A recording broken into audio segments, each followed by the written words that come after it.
thick-bodied, long-armed people of Sarah are back in Gears 5, Xbox's premier third-person cover shooter. This is probably their biggest game besides Halo that comes out, and this is also available on Xbox Game Pass. This time around, you're following Kait. In the previous game, you followed JD Phoenix, Marcus Phoenix's son, but the arc kind of transitioned over from Gears 4 to Kait.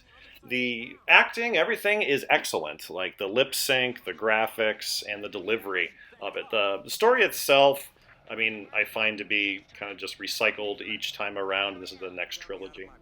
Mechanics-wise, quite a bit different. Like the game starts similarly with a boot camp kind of showing you the basics, but then after you get into that, you start to see some changes. One is player-initiated combat, where you get into an engagement. There's a stealth element you can choose to partake in or not, and then once they see you within their sight lines, then combat starts. The other one is Jack now. He plays a much bigger role. He doesn't just float around. He has abilities that you initiate. The one that you're seeing here is called the shock trap. This is like a mine, but there's 2 slots for these. And you can swap these in and out in real time. You don't have to always go to the screen to swap them, and then you collect components to upgrade his abilities if you choose to.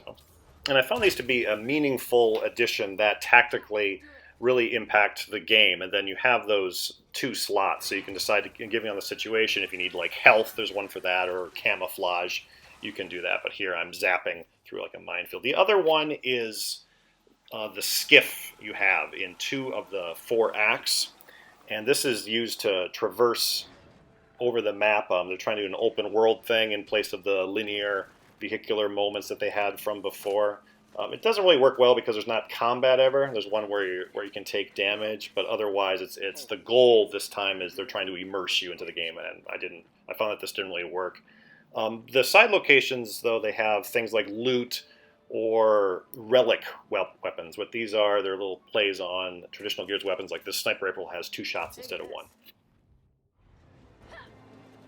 I don't recommend buying the game if you're only interested in the campaign. It's very short, looking at around 10 hours, and since this game is available on Xbox Game Pass, it's easy to finish this within a month at a much cheaper price, and at the same time check out all the other modes. It does have multiplayer, 3-player throughout the whole game in any combination, which this is a big deal, so you can do like 2-player split screen with another person online. As far as like the other elements, the open world, it's in place of the vehicular moments of on rails, and you're kind of stuck in an area. That would have served, I think, the same purpose as try to be immersive, but doesn't really work. The Jack abilities are great, though. It really does add to the game.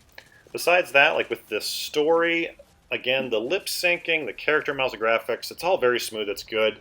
Story itself, I never got into like too much because overall it doesn't make much sense. I don't know why they don't clear out the burrows each time. They waited 25 years and then they come back in another form. Like it's going to be the Zerg next time around. They leave the burrows or something. Like, subscribe. I'll see you next time.